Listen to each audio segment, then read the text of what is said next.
Jalapeno peach glazed pulled pork. Here's what we got. 8 pounds of pork butt right here. I got these on clearance, always look on clearance, but it was buy one, get one free. Anytime I see meat like that, I buy it, I freeze it, good to go. Always hit your clearances, always hit your markdowns.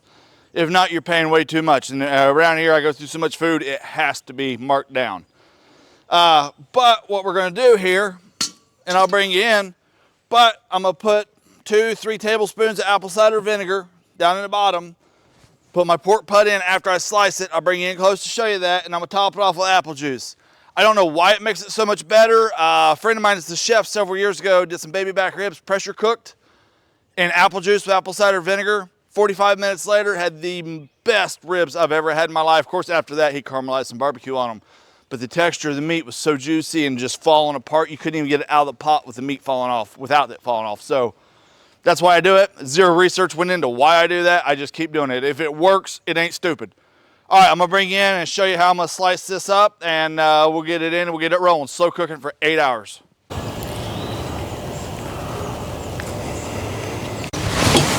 All right, what I'm gonna do here, and this is gonna be all the way around.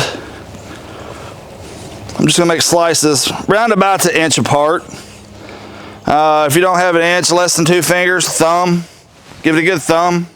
Don't cut your dang thumb. You gotta watch what you're doing.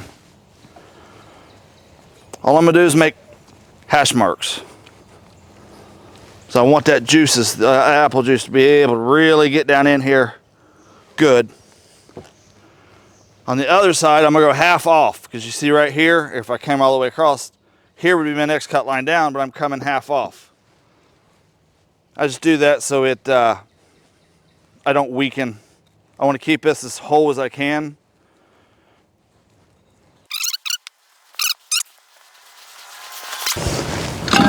Now what we're gonna do, I'm gonna just use the last of this, so I don't worry about washing my hands. I'm gonna call that 2 to 3 tablespoons in. Fat side up. Get it down in there as far as you can, because we're gonna be at the max capacity of this pressure cooker. And I'm doing several of these, so doing an event feeding about 100 people.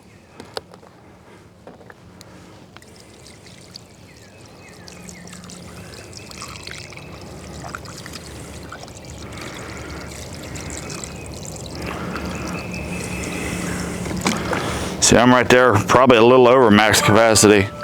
So I'm right here, right at max capacity. It's gonna be fine, it's gonna cook down.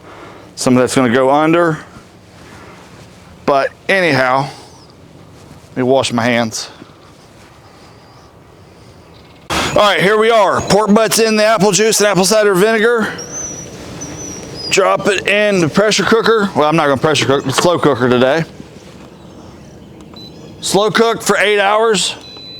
Walk away from it. At 8 hours, I'll pull it out. I'll see how it's shredding. If I got the texture I want, I'll go ahead and shred it. If not, I'll slow cook it more. But yeah, I'm prepping this up the day before. I'm actually gonna mix everything else. So yeah, that's it. Rock and roll. All right, jalapeno peach glaze. I'm gonna put this on pulled pork, but this can go on a lot of different things. Sky's the limit. I've got store brand peach preserves. I wish I had fresh, local, granny made right in the peak of the season, but I don't. It's springtime here and everybody was out. Anyhow, 1 jar of that. I got my dry and wet ingredients. The La Costena sliced jalapeno, pickled jalapeno peppers. These are the only thing I use.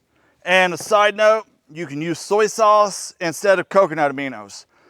I use coconut aminos because one of the health food guys I watch on YouTube here swears that soybean, well, first of all, it's horrible for inflammation. I haven't been good on my body. I hurt a lot. But it'll also give men big old man titties. I'm not going to get into the research. I'm not smart enough to verify it, check it, nothing. So I've replaced soybean out of my entire diet, mainly because of the inflammation that I think it causes. I don't know about these things. Here we go. I'm gonna do multiple jars, but just for the video here, I'm doing one at a time. 1 jar of peach preserves. Jalapenos in.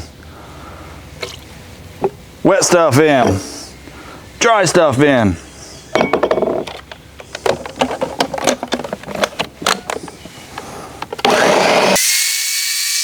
Now I'm gonna scrape this down, but by fine pureeing these jalapenos, you're not gonna get an expected taste on the spot. Walk away from this 20, 30 minutes, let those jalapenos, that heat absorb in as you're gauging for your own taste buds. I've got fairly strong taste buds for heat, but I don't like super, super heat. I like enough to where it rises just to where I think I'm gonna be in trouble and then have it level off right before I need a drink of water. All right, we're back out here the next day. Slow cooked this off for 8 hours, pulled it out, strained it, covered it, threw it in the refrigerator, let it cool. We've got the pork here. I mean, it's just ready to fall apart. It's perfect. So if I can get this out on my irresponsibly large cutting board. A lot of the fat's coagulated. We can deal with that. That can all be handled. Start slowly breaking it up. Let me shove that off the side here. And also the peach glaze set overnight. The heat is perfect. Which I knew that before I put it away, but it definitely helps to let it sit and wait. Got the claws. If you're gonna be doing lots of meat, use the claws. Regular old blender. Makes the perfect pulled pork. Pulled any kind of pulled meat that's going on a sandwich needs this kind of treatment. This right here shreds meat a lot better than your damn X-shredded your soul. All right, here we are. I've got 5 jars total for 2 entire pork butts. I'll put a recipe for a smaller amount in there. I got it separated into 2 bowls. I'm gonna pour roughly half. Doesn't really matter on what I'm doing because I'm coming back and gonna mix them all up anyhow, so everything's even. Pour in the jalapeno peach glaze and away we go. All right, I got a rainstorm coming in. I need a couple more cans of peaches, several more actually, several more to chop. And we got a rainstorm coming in, but I'm gonna chop it and garnish with holes. I'll show you how to do that as we go, but for right now I'm just gonna chop up, just do a rough chop.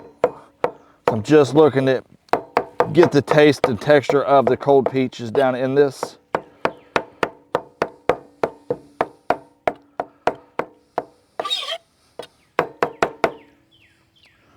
Just bite size.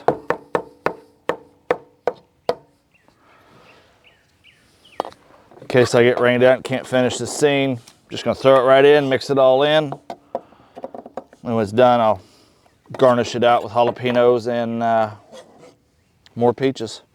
All right, while it was raining, I went ahead and transferred everything back over to the baking dish here. I did not bake it. You can bake it. Don't add your peaches if you're gonna bake it. Cover it with aluminum foil, punch some steam holes out of it. I'd say 400 degrees for probably 20, maybe 30 minutes, probably 20 minutes. Uncover it for 5 or 10 minutes, depending on the look you're going for. But what I'm gonna do now, I got the jalapenos and the peaches added, and I got just some kosher salt, just some coarse kosher salt I'm gonna add over it. So we'll have the sweet, we'll have the spicy, we'll have the salty. It should all work great. Mayonnaise for the win.